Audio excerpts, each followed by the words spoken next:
Fantasy Playtime is not just about Dungeons & Dragons or Lineage 2 this time of year. That's right. It's fantasy football draft time. Yes. However, I met Chad and Jill, who had a fantasy Vegas wedding. What? Did they get married by Elvis or something? How did you know? Oh, hey, it's that time of year again. The Hugo Awards for 2018 were presented. I'm not sure what that means, so I guess I'll have to wait for the show and let you explain it to me. All right, here's the question of the day. When are ramen noodles worth almost $100,000? Never. Well, that's what the police are valuing the missing ones in Georgia at.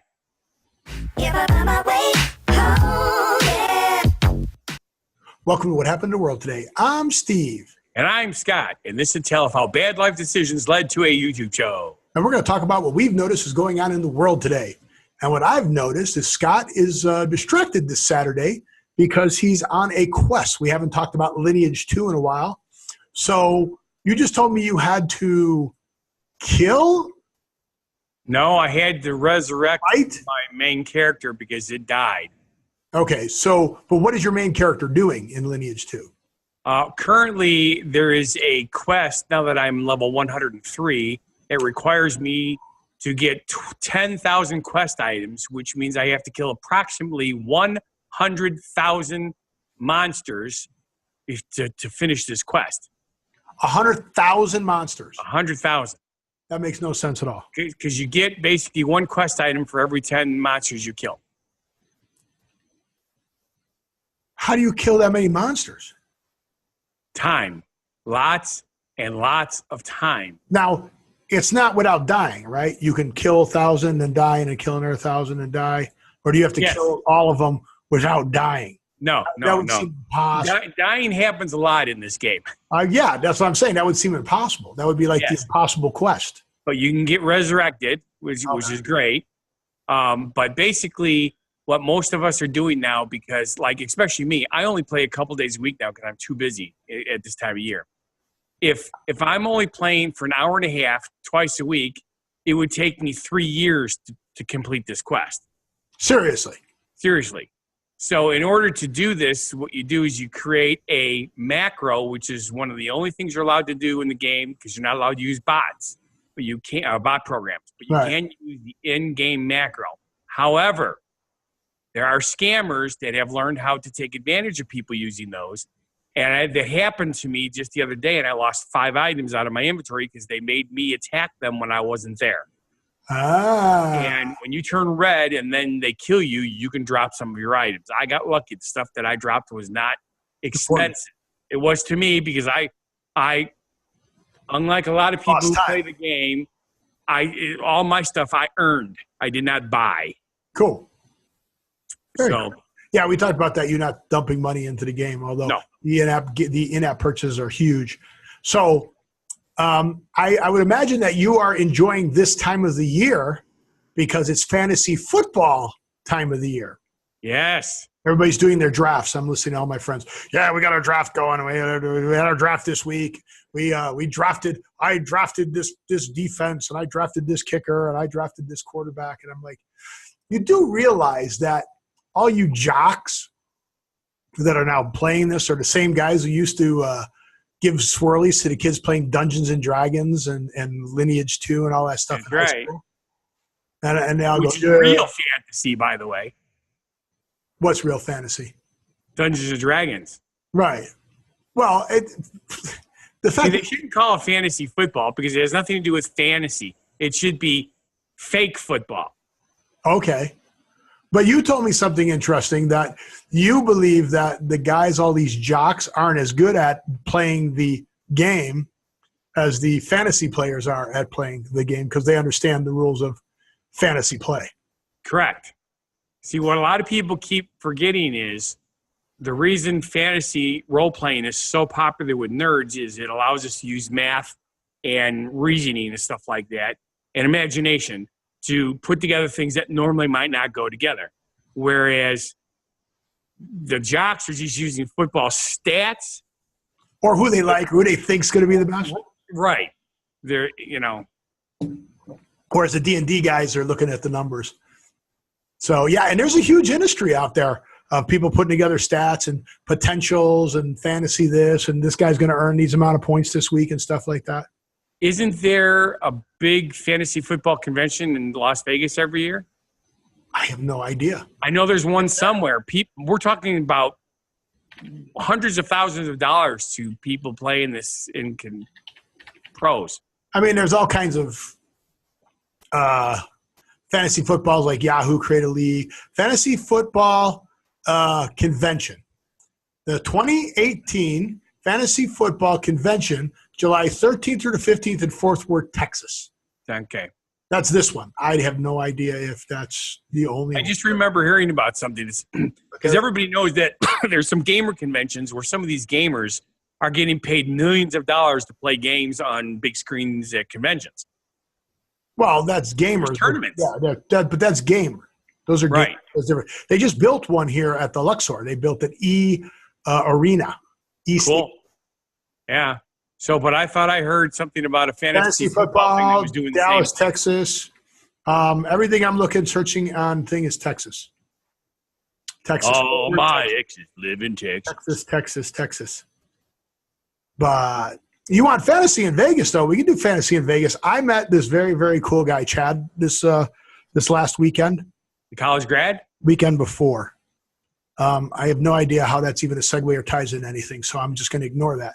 And Chad is getting married in Vegas. Not remarried, getting married. Okay. So Chad. People do that. Getting married to Jill.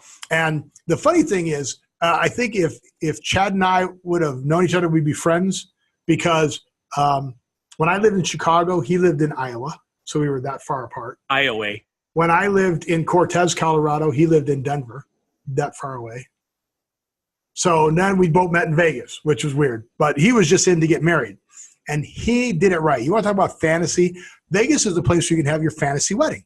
That's right. So he goes, I'm getting married at the Graceland Chapel. I'm like, the Graceland Chapel?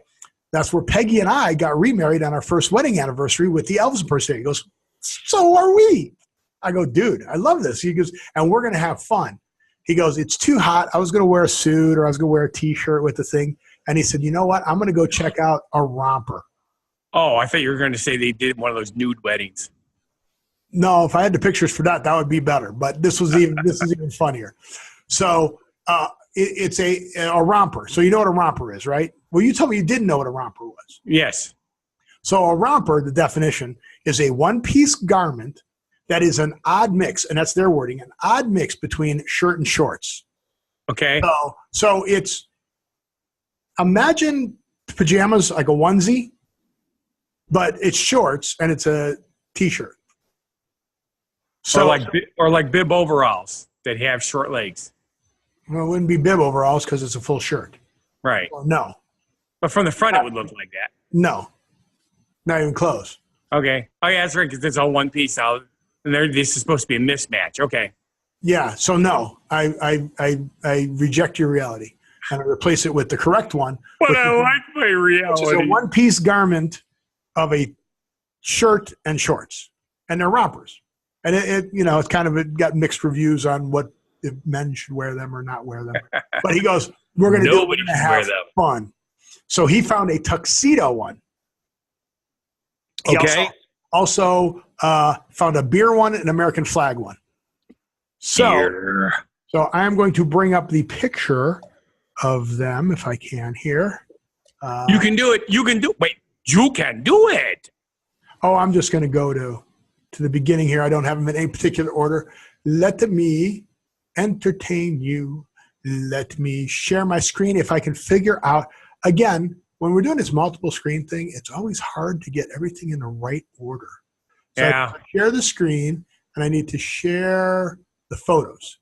So there we go. Boom. There's the first one. So there's the romper. And there is Chad in his tuxedo, and that is his now wife, Jill, which was awesome. And then there's the American flag romper. And then there is the American flag romper and the beer romper and their daiquiris. That is New York, New York. So why isn't the wife in a romper? Because the rompers are for men, male rompers. Okay. She's in a cool dress. because it's going to take 1,000 degrees. And when it's 1,000 degrees here in Vegas, and when I say 1,000, I mean 1,000, it's high in humidity and it's like 110. You want to be cool. So I think that's pretty cool. And then they're there outside, you know, in the rompers and outside with the limo. And I hope that's outside Graceland. That outfit that the lady on the end is wearing it's not a romper, but it is something cool. That is very cool. So that is the pictures. However, getting married by Elvis in Vegas is something everyone should do. I'm sorry, but I actually married a couple dressed as Elvis. Okay, well that's good. So I'm going to play some excerpts. Sure, I am. I'm going to do that. I'm going to share. Can't say it. I can play it. I'm going to share this. So here it is. Wise men say only fools rush in. What can help falling in love with you? Shall I say? Would it be a sin? Everybody sing that. I can't help falling in love. Hey, no flash photography. That's their photographer. The churches, Graceland Chapel. To always love you tender. To always love you tender. And never leave you. And never leave you. At Heartbreak Hotel. At Heartbreak Hotel. I will never have. I will never have. A suspicious mind. A suspicious mind. And from this day. And from this day. I promise to be. I promise to be. Your hunk of burning love. Your hunk of burning love. Yeah, guys, very good. I officially pronounce you husband and wife. Kiss. Yay!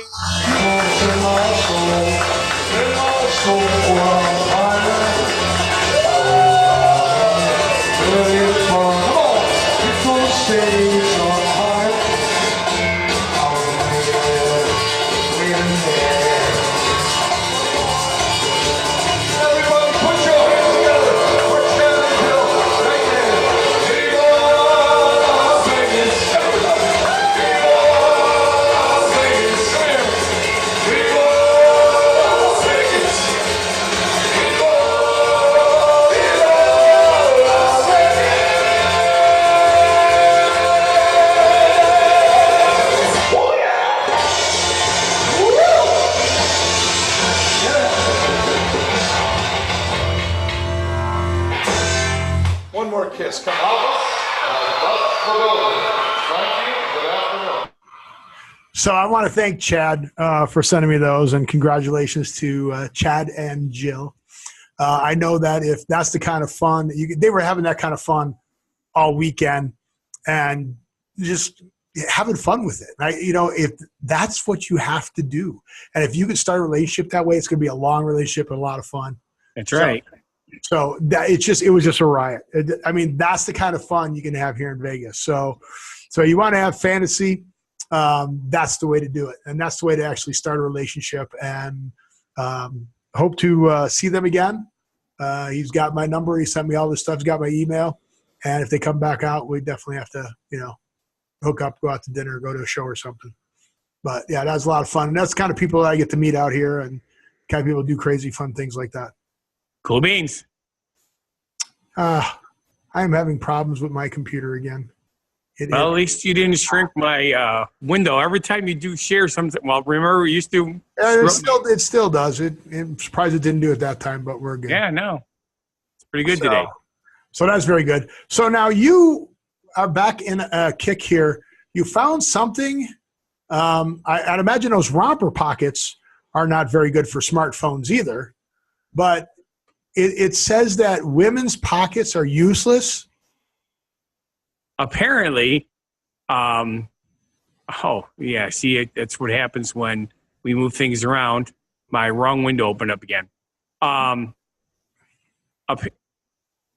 Go ahead. I just opened up 2 wrong windows. You don't know what you're doing, do you?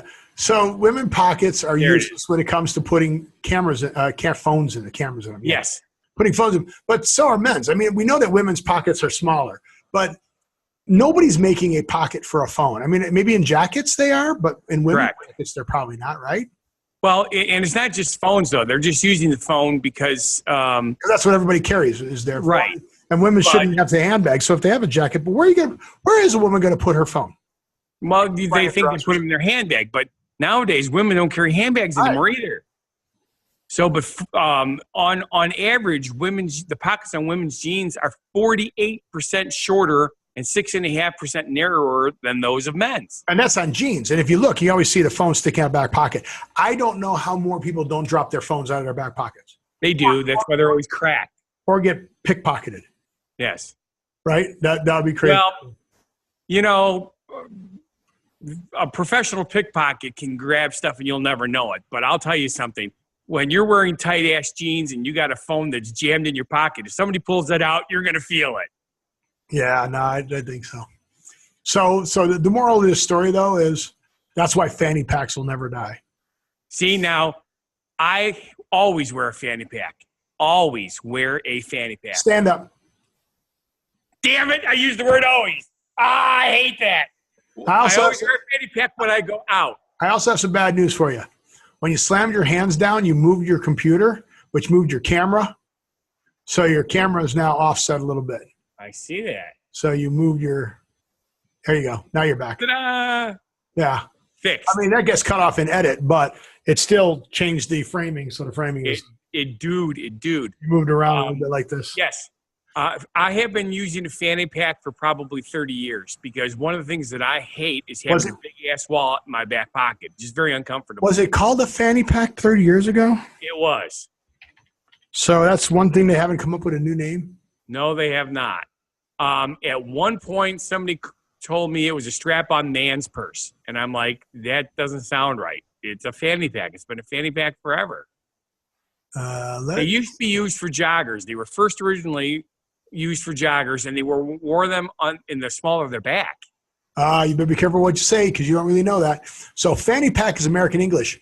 A bum bag, like your bum, a bum bag is what they call it in British, yeah. Yep. Trying to see the modern version made from synthetic materials came in use in the 1980s when they were especially in vogue. 1990s, but now considered old-fashioned. Dude, they're old-timey, so that's perfect for you and me. It is. We're old-timey. Except that I'm not always old-timey. Yeah. So there you go. So that's it. So women's pockets are too small. Great. Yep. And just to prove their point, one of the things they said was that, men are bigger than women, but they used jeans that both have 32-inch waistband, men's and women's, and the difference was still that extreme. Still smaller, yeah. Yep. That's too bad. So women should buy men's jeans. No, I don't want to say women in men's jeans, unless they're mine. Yes. Yes. Okay. Hey. Hey. There goes that hey again. You say hey a lot. Hey. It's for vegetarian type critters. They like hay. Hey. All right. Technically, my bunny's supposed to like hay, but he doesn't. Hey. So here's another subject that you've come up with. Are you sure it was me? Well, I definitely don't even know what the Hugo Awards are. Okay. The Hugo Awards are science fiction fantasy awards for writing and novels and comics and stuff like that. Like I said, I don't even know what that is. Okay. I thought I would make this easy. I actually just created it because this article is very long because it shows all the nominees. So I created a really quick list of the winner of each category, and there's basically 12 categories. All right, so slow down. Take a breath. You get all excited when this happens, and it's like, so this is a known thing in the science fiction world, the Hugo Awards? And sure. Who is Hugo? He's that AI from that gets along with your AI. Hello, Dave. Hal? Hal. That's right. He's friends with Hal. Seriously. No. All right, so you don't know who the Hugo Awards are? No, I just know about that. They've existed as long as I've been reading science fiction fantasy, which I started doing in 1970 something or another. So you don't know what the Hugo Awards are? What are the Hugo Awards? The novel award is available for works fiction 40,000 words, also given a story novel. The Hugo Awards have been described as a fine showcase for speculative fiction. Ooh, speculative fiction. Not science fiction, speculative fiction. Okay. Did you know that? No, I did not. That was speculative fiction, not science fiction? You never heard that term? No. See, because the award says the best science fiction and fantasy literature of 2017. 2017, but this is 2018. The awards are held in 2018 for all the stuff that came out in 2017. Gotcha. So they can't, even though it's speculative, they can't tell you what's going to come out in the future? No. How funny is that? That sucks. I'm going to speculate that this book is going to be great. During the 70 nomination years, this thing's been around for 70 years. Told you. Long time. Wow. That is a long time. Okay, so the awards are named after Hugo Gernsback, the founder of the pioneering science fiction magazine Amazing Stories. There you go. Now I should have known that because I used to read that magazine when I was younger. But you didn't, and I did. Yeah, well, you didn't know it either. You looked it up. So there. All right, so you're going to tell us who the winners were? Yes. Wow. So, dude, you know what? Like, go ahead and do yours, but I want to talk about some of these past winners. Go ahead.